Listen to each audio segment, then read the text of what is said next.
Come on in. Just stoke the fire. Take a seat and get the cold out. This is your final warning. Back off. Oh, I thought you were that damn bard. He's been breathing down my neck for days. Let's start over. Hello. Am I in your way? Oh, say yes, Mom. Mikhail. You still need to Giant remove that ego, bloodstain medium from talent with a the lute, incident. tiny mind. Of course, Mom. He leers and hovers. Very funny. Careful with that. Whiterun doesn't really get funny. I'm Feris. You're not from around here. I don't recognize you as a local. You must spend more of your time at the Drunken Huntsman then. I pass through from time to time, spend my nights here. Hulda offers me a good deal if I cut firewood. You heading out after this? Reasonable. I wish you the best of luck. It can be rough out there, even on the good days. What's your name? You look like you can handle yourself pretty well out there, in combat at least. Blades, bows, banishing spells. That and the bow on your back. The blisters on your hands would have told me, even if you hadn't been carrying. You should consider gloves. I prefer daggers and the odd arrow here and there, myself. You looking for any company on the road? Safety is limited when traveling solo, and I was planning on moving out soon anyway. Right now? Just out of the city. I feel my best when I'm not walled in. After that, I'm happy to go wherever you have business. You'd have my travel experience, and it's not uncommon for me to come across some gold during my travels. You'd have me protecting your back, and both of us would have a companion to walk Skyrim's wilds with. Until one of us wanted to part ways, that is. Neither of us would be obligated to stay. Fair? Very good. It'll be nice to be out on the road again. I'll just double check my things, and then I'll be ready to go.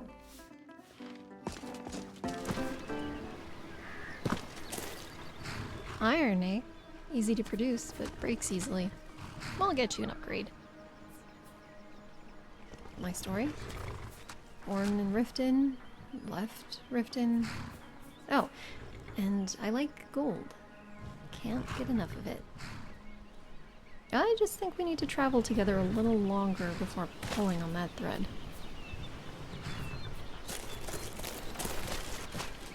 The Civil War has affected this place in more ways than one. So many docks are falling into disrepair, and you can smell the wood rot. Thought two would work better than one out on the road. We both handle ourselves well in a fight. Better odds that way. It halves the loot, but I'd rather be safe with half than dead with none, wouldn't you? Let's get going then. You just never get cold? I don't think I've seen you shiver once. Must be that Nord blood. That's the third question you've asked about me over 2 weeks. I'll be honest, I don't like talking about myself. I suppose that's reasonable.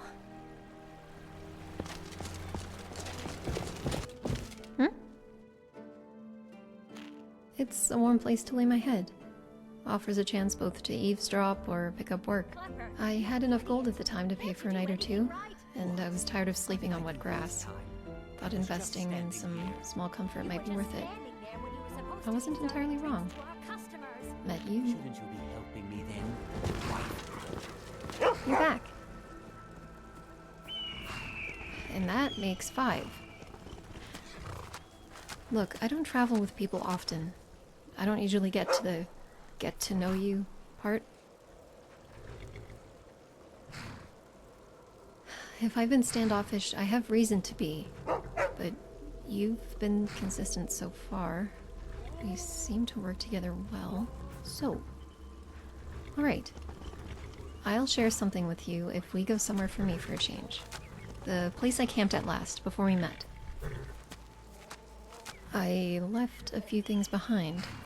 Had to leave in a rush, got flushed out by a Stormcloak patrol looking for resources. This way, I can pick them up and answer a few of your questions in return. Good. The camp is west of Whiterun, close to some water and a giant's camp. Whenever you're ready.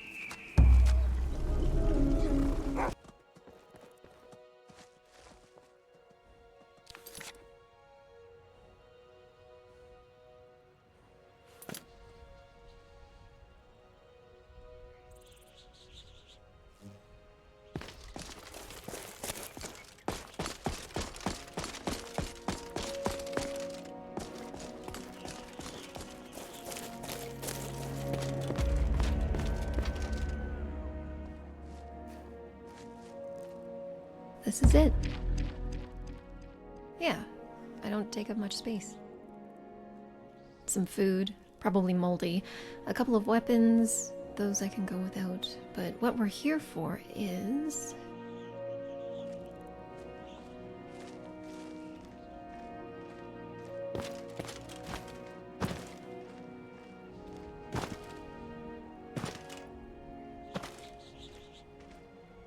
Well, it was a good luck charm. It's gone. The soldiers or looters must have taken it. Damn it, I knew I should have come back sooner. I waited too long. A spoon. A spoon. I made it. It wasn't very good, but it was mine. It was right. Something like that. Well, just because I'm empty-handed doesn't mean you have to be. You held up your part of the deal, as usual. What do you want to know? I can fill in some gaps. Mentioned I'd started out in Riften, didn't I? I can start with that. There's nobody waiting for me there, if you wondered. I was raised in the Honor Hall Orphanage by Grilla the Kind.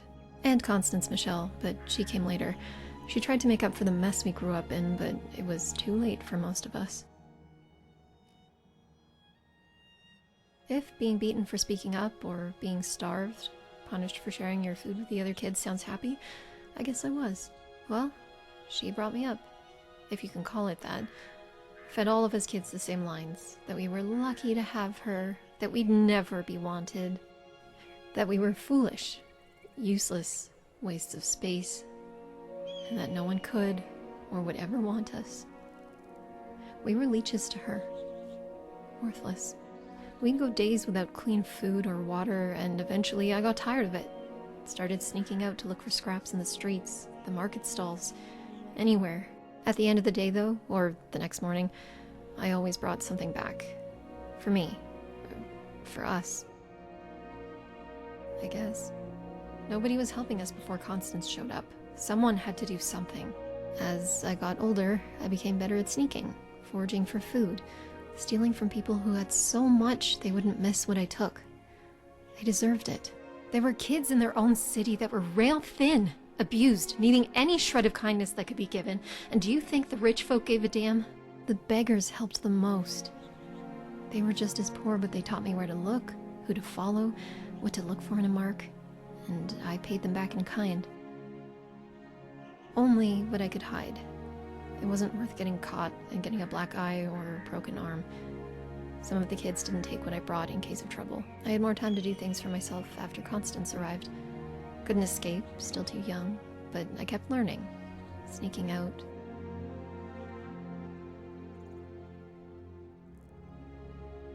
Exactly. I was more driven out of spite and survival back then. I've changed, at least a little, since then. There was a particular moment that prompted that, though. I met someone, a member of the Thieves Guild, one night in the rain while I was creeping back to the orphanage. Told me not to get cocky when I drew my dagger. Skinny rift rat I was, he could have taken what I had and left me empty-handed. Instead, he told me that my grip was off and that if I wanted to improve my situation, I'd need to work harder, push myself, learn. He said as much. There in the rain, it was the first time I'd been encouraged by anyone. First time I'd felt seen. I couldn't help but look up to someone like that. I've wanted to search for their headquarters since. Maybe even join them. Are they criminals? Sure, they steal from the higher-ups, bring them down to our level one day at a time. They explore the world and get rich doing it. The Thieves Guild promotes a sense of balance that those in power can't. Keep the scales just tilted so that the rich can't be fully comfortable, and that the poor can work to be more, while knowing what happens if they too become greedy. It might sound crazy to you, but to me, it sounds like making an honest living. Maybe not honest in the full sense of the word, but it's something that's needed. I'm getting off track. If there's anything else you want to ask right now, fire away. Works for me. I think that's the most I've talked in a very long time. Thanks for coming back here with me, and for listening.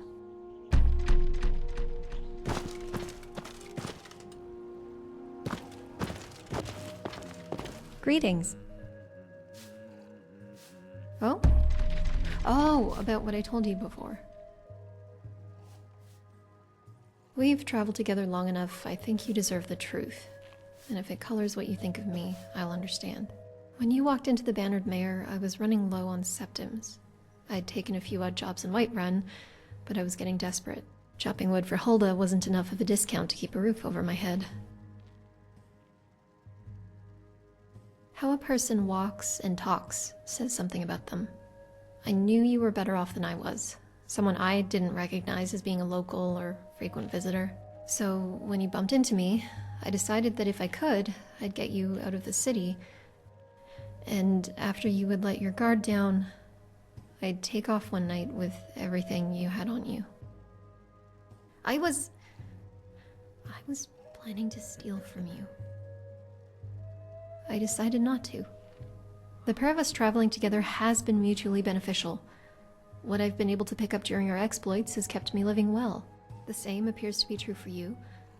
Aside from questionable decisions you may make here and there, you're a valuable traveling partner.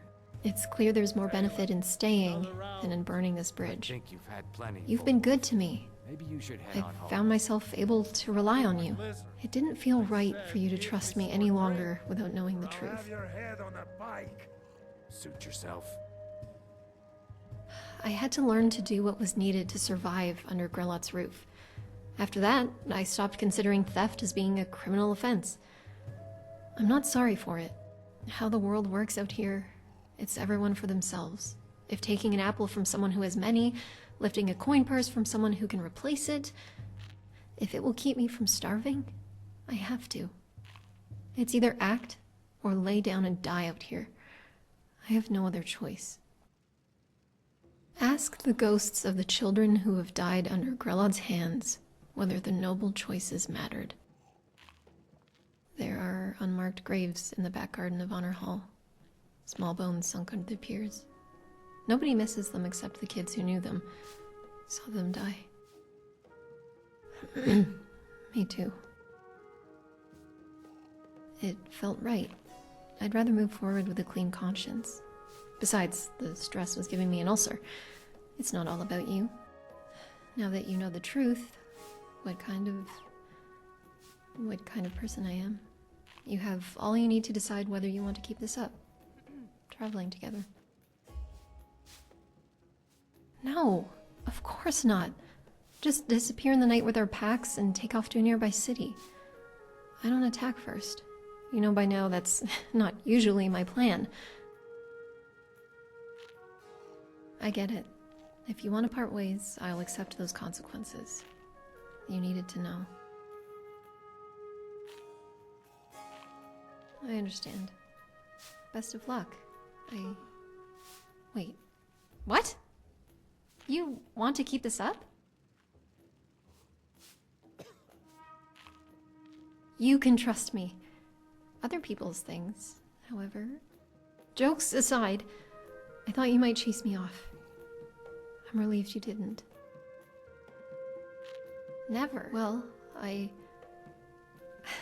don't know what to say. Thank you. If you have anything else to ask, you'd better before I start to you've had plenty, tear up Full or something. Maybe you should head on home. I don't know. I'm making the best of things for now. That's good enough for me. Growing up in Honor Hall teaches you that life never gets any better, that there's no hope, just pain and low self-esteem. You don't really plan for a future. A while ago. I think it's safe to say my whole life. With the exception of time spent in present company, of course. Well, there was a Dunmer woman. She came to Skyrim looking for something and couldn't find it.